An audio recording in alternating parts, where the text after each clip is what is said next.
नमस्कार दोस्तों, welcome to my YouTube channel expert classes. आज मैं आपको कॉन्स्टिट्यूशन या संविधान पढ़ाऊंगा।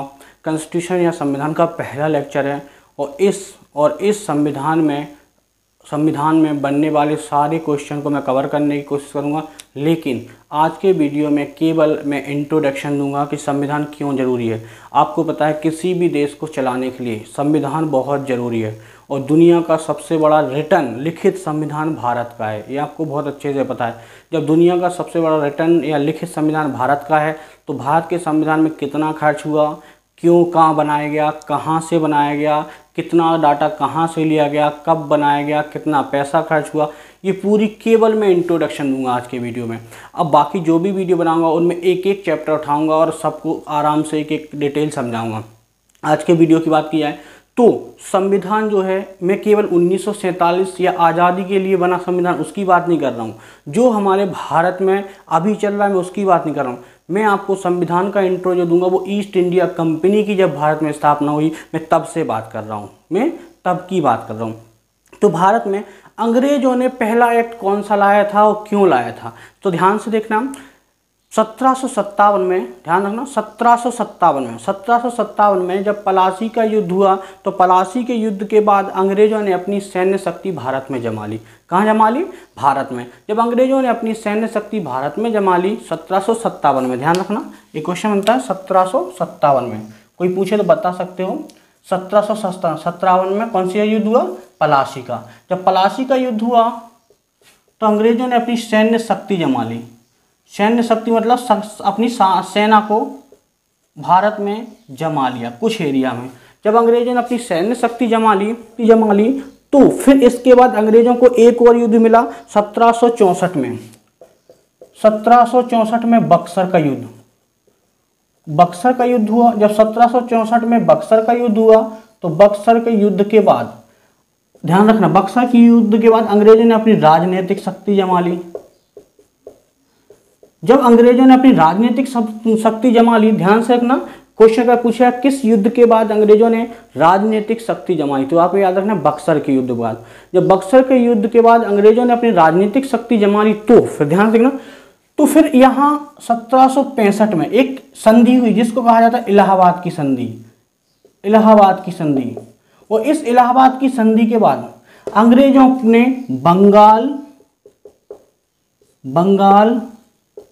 बिहार और उड़ीसा, अंग्रेजों ने बंगाल, बिहार और उड़ीसा ले लिया। मतलब भारत के ये बहुत डेवलप स्टेट थे।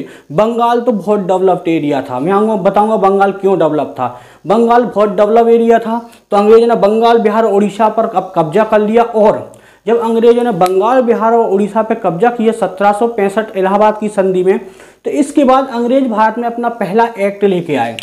अंग्रेज जो भारत में पहला एक्ट लेके आए थे वो आया था 1773 में। कौन सा? 1773 में। उस एक्ट को कहा जाता है रेगुलेटिंग एक्ट या रेगुलेटिंग अधिनियम या एक्ट। मैं थोड़ा इंग्लिश में लिख रहा हूं, रेगुलेटिंग। जब 1773 में अंग्रेज रेगुलेटिंग एक्ट लेके आए तो इसकी डिटेल में नेक्स्ट वीडियो बताऊंगा, आज केवल इंट्रोडक्शन दे रहा हूं।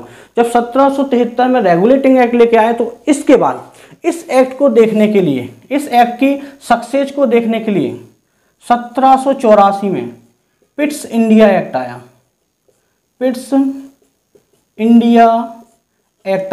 जब पिट्स इंडिया एक्ट आया, ध्यान रखना, कोई आपसे पूछते हैं कि रेगुलेटिंग एक्ट की सफलता को देखने के लिए भारत में कौन सा एक्ट आया, तो आपको बोलना है पिट्स इंडिया एक्ट आया। अब इसके बाद ईस्ट इंडिया कंपनी, जब ईस्ट इंडिया कंपनी ने, ध्यान रखना, जब ईस्ट इंडिया कंपनी ने एक नया रूल बनाया कि कोई भी एक्ट आएगा तो उसमें एक टाइम ऑफ ड्यूरेशन होगा, तो उन्होंने एक एक्ट लाया, इसको बोलते चार्टर एक्ट आया 1793 में। और 1793 में जब चार्टर एक्ट आया तो चार्टर एक्ट का एक रूल बनाया कि कोई भी अब एक्ट आएगा तो वो कितने साल बाद आएगा, तो 20 साल बाद आएगा। कोई भी एक्ट आएगा तो कितना साल आएगा, 20 साल बाद आएगा। जब 20 साल बाद अब कोई एक्ट आने की बात की तो देखना चार्टर एक्ट कब आया। तो पहला चार्टर एक्ट जो आया वो आया 1793 में, पहला चार्टर एक्ट। अब इसके 20 साल बाद दूसरा एक्ट आएगा, तो आप इसमें 20 साल जोड़ दोगे तो आएगा 1830 में। फिर एक और चार्टर एक्ट आया। फिर नेक्स्ट चार्टर एक्ट की बात किया, इसमें 20 साल और जोड़ दो तो फिर आएगा 1833 में। फिर एक चार्टर एक्ट आया, हर 20 साल बाद चार्टर एक्ट आएगा। फिर आया एक और एक्ट आया 1853 में। इसके बाद चार्टर एक्ट नहीं आया, अंतिम चार्टर एक्ट 1853 में आया। अब 1853 में चार्टर एक्ट आता है, ध्यान से देखना, कोई क्वेश्चन पूछा है charter act last charter act कब आया था, तो आपको बोलना है लास्ट चार्टर एक्ट कब आया 1853 में, और फर्स्ट चार्टर एक्ट कब आया 1793 में।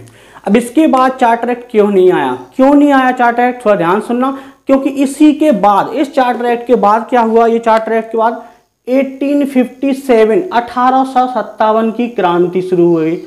जब 1857 की क्रांति शुरू हुई, ध्यान रखना, जब 1857 की क्रांति शुरू हुई या रिवॉल्ट, 1857 का रिवॉल्ट शुरू हुआ, जब रिवॉल्ट शुरू हुआ या 1857 की क्रांति शुरू हुई, तो ब्रिटेन की महारानी ने ईस्ट इंडिया कंपनी को खत्म कर दिया। अब ध्यान रखना, ईस्ट इंडिया कंपनी के रूल को खत्म कर दिया, खत्म नहीं कर दिया, इंडिया के लोगों को बेवकूफ़ बनाने के लिए ईस्ट इंडिया कंपनी के नाम ही बदल दिया। अब इन्होंने ईस्ट इंडिया कंपनी के नाम बदल के 1857 की क्रांति के बाद 1858 में, ध्यान रखना 1858 में एक एक्ट लाया जिसको क्राउन एक्ट कहा गया, क्राउन एक्ट, या इसी का दूसरा नाम है ताज एक्ट। क्राउन एक्ट या ताज एक्ट कहा गया। जब क्राउन एक्ट और ताज एक्ट 1858 में आया, ध्यान से देखना, तो ये कब तक चला, ये 1947 तक चला। कब तक चला ये, मतलब आज़ादी तक चला। अगर कोई आपसे बोले कि आज़ादी तक चलने वाला कौन सा एक्ट है, तो आपको बोलना क्राउन एक्ट या ताज एक्ट। आप थोड़ा ध्यान से देखना, जब 1947 में क्राउन एक्ट या ताज एक्ट आया और ये 1847 तक चला, तो कुछ बदलाव नहीं हुआ, सब वही लोग थे, बस नाम बदल गया। जैसे गवर्नर जनरल को वायसराय कर दिया, गवर्नर जनरल क्या कर दिया, वायसराय कर दिया। अगर कोई आपसे पूछे गवर्नर जनरल को, तो कुछ नहीं, जो ईस्ट इंडिया कंपनी के अंदर आते थे उनको गवर्नर जनरल कहा जाता था, और जो, ध्यान रखना, जो क्राउन एक्ट के अंदर आने लगे वो वायसराय कहलाने लगे। अब क्राउन एक्ट के अंदर भी, ध्यान रखना, अब क्राउन एक्ट के अंदर भी बहुत सारे एक्ट आए, बहुत सारे एक्ट आए। तो एक एक एक्ट को आपको डिटेल में बताऊंगा। अब आते हैं पर 1947 में। जब 1947 में भारत आज़ादी की ओर बढ़ने लगा, ध्यान रखना, जब 1947 में भारत आज़ादी की ओर बढ़ने लगा, तो ध्यान से देखना, तो यहाँ पर हम जब सेकेंड वर्ल्ड वार हुआ और सेकेंड वर्ल्ड वार में भारतीयों को लगने लगा कि हमें आज़ादी का इससे अच्छा टाइम नहीं मिलेगा, तो भारत में संविधान की मांग उठने लगी।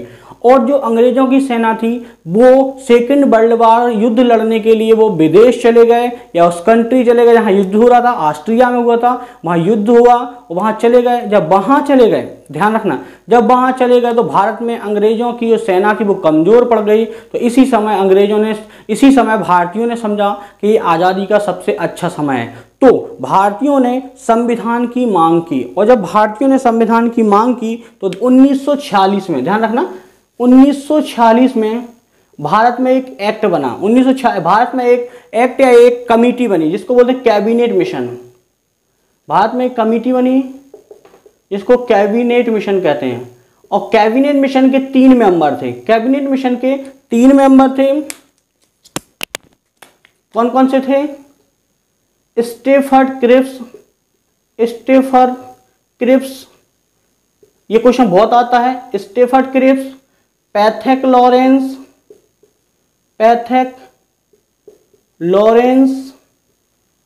और अलेक्जेंडर।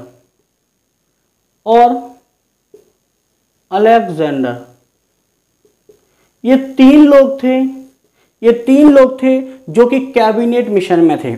अब कैबिनेट मिशन में ये बहुत क्वेश्चन बनता है, कई बार एग्जाम में आ चुका है, एफसीआई में तो 3 बार आ चुका है। ये कैबिनेट मिशन में कितने मेंबर थे और उनका नाम, तो वो 4 ऑप्शन दे देते हैं और पूछ लेते हैं कि इनमें से कौन सा कैबिनेट मिशन में नहीं था।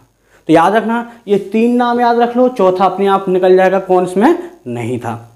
अब कैबिनेट मिशन में क्या शर्तें थी, मैं आपको जब कैबिनेट मिशन का पूरा एक वीडियो बनाऊंगा उसमें बताऊंगा कैबिनेट मिशन की शर्तें क्या थी। ठीक, इतना समझ में आया। इसके बाद अब बैठक हुई 3 बैठक हुई। तीनों बैठक का मैं डेट बताता हूँ।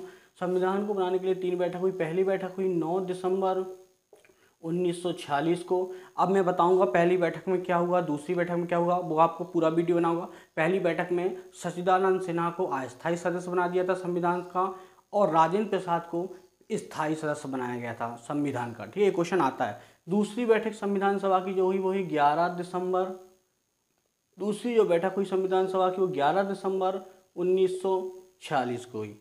अगर कोई आपसे पूछे तो 9, 11 और 13 मतलब 2-2 दिन के डिफरेंस हुई। अगर आपसे कोई पूछे कि कितने, तो 2-2 डिफरेंस से संविधान सभा की 3 बैठक हुई।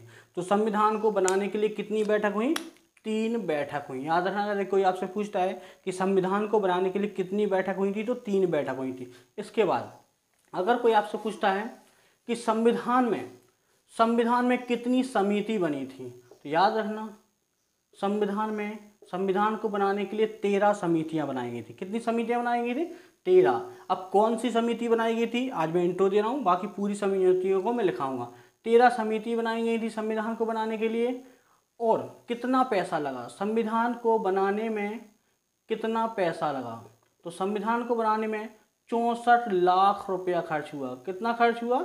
64 लाख। यदि कोई आपसे पूछता है कितने लाख खर्च हुआ, 64 लाख रुपया खर्च हुआ। याद रखना, ठीक है। नेक्स्ट क्वेश्चन बनता है, कितने देशों में गए ये लोग? कितने देशों में गए? संविधान के रिसोर्स को लेने के लिए कितने देशों में घूमे? ये लोग 60 देशों में घूमे। संविधान को बनाने के लिए 60 देशों में घूमे, लेकिन मात्र 9 देशों से संविधान के स्रोत लिए या रिसोर्स लिए। 9 देशों से संविधान के स्रोत या रिसोर्स लिए। संविधान के रिसोर्स या स्रोत मतलब संविधान का जो इन्फॉर्मेशन है, जो डाटा है, वो कितने देशों से लिए? 9। एक और है जिसको हम काउंट नहीं करते, एक है फ्रांस को वैसे 10 थे, लेकिन एक को हम काउंट नहीं करते हैं, क्योंकि फ्रांस से गणतंत्र दिवस को कैसे मनाया जाता है ये लिया था, ठीक है, उसको हम काउंट नहीं करते हैं। तो केवल 9 देशों से हम लोगों ने किसको लिया? संविधान के स्रोत को लिया, ठीक है। इसके बाद संविधान को बनाने में कितना समय लगा? संविधान को बनाने में कितना समय लगा? तो 2 साल 11 महीने 18 दिन। 2 साल 11 महीने 18 दिन का समय लगा। यदि कोई आपसे पूछता है संविधान को बनाने में कितना समय लगा, तो आप बताना 2 साल 11 महीने 18 दिन का समय लगा, ठीक है। इसके बाद नेक्स्ट है हमारा, संविधान को बनाने में कितने लोग थे? कोई आपसे पूछता है संविधान को बनाने में कितने लोग थे? 389 लोग। संविधान बनाने के लिए 389 लोगों को चुना गया था। कितने लोगों को? 389 लोगों को। इनमें अगर कोई पूछे इनमें 15 महिलाएं थीं। ये क्वेश्चन बहुत बनता है कि संविधान को बनाने में कितनी महिलाएं थीं, तो याद रखना संविधान को बनाने में 15 महिलाएं थीं, ठीक है। 15 महिलाएं, 200, ध्यान रखना 292 ब्रिटिश रियासत थी, 4 कमिश्नरी रियासत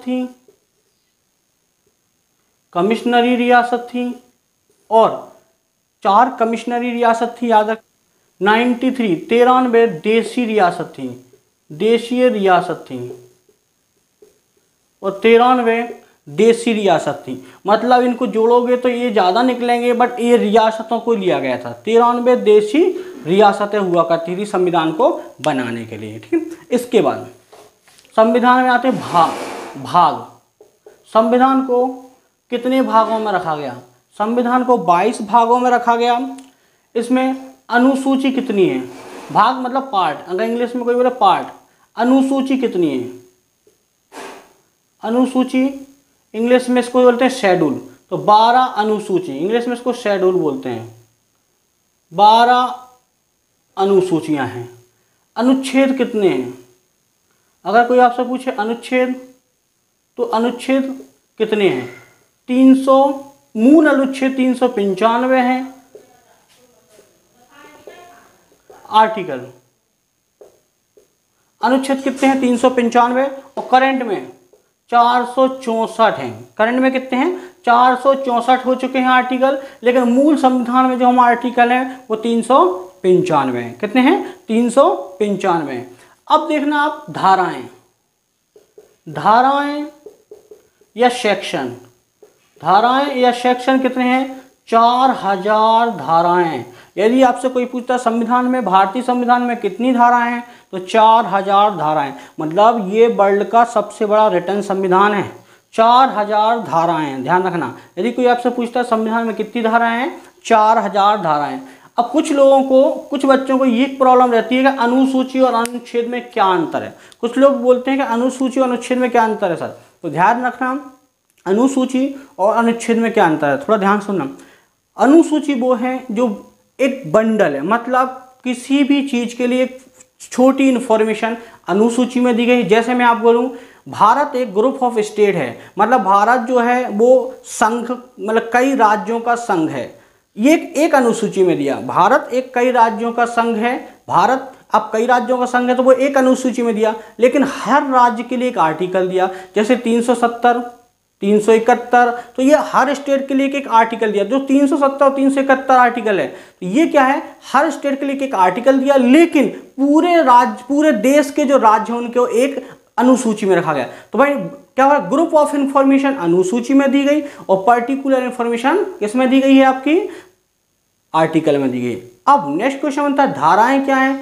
जिन लोगों ने इस आर्टिकल का, इस अनुच्छेद का उल्लंघन किया है तो उनको सजा देने के लिए धाराओं का यूज किया जाता है। मतलब जो संविधान की बात को नहीं मानता है तो उसको पनिशमेंट देने के लिए, सजा देने के लिए धाराओं का यूज या प्रयोग किया जाता है।